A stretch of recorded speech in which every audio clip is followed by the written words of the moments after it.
ગીર સોમનાથમાં શક્તિ વાવાઝોડાની અસરને લઈને તંત્ર એલર્ટ મોડ પર છે। દીવ અને ઉનાના દરિયાકાંઠે માછીમારોને દરિયો ન ખેડવાની સૂચના આપવામાં આવી છે।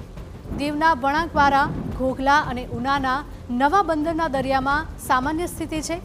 સીમર અને સૈયદરાજપરા બંદરના દરિયામાં પણ હાલ સામાન્ય સ્થિતિ જોવા મળી રહી છે।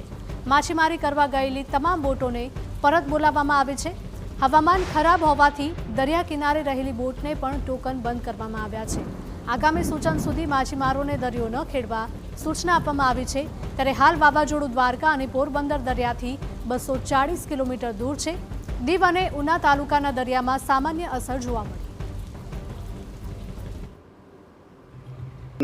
તમામ અધિકારીઓને આ બાબતથી વાકેફ કરવામાં આવ્યા છે।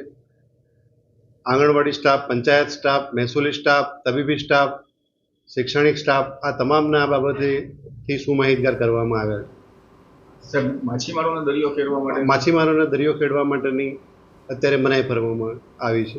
કોઈ આપણી એનડીઆરએફની ટીમ કે કોઈ બોલાવવામાં આવી છે? નહીં, જરૂર પડશે તો અમારી પૂરતી તૈયારી છે જ આ બાબત।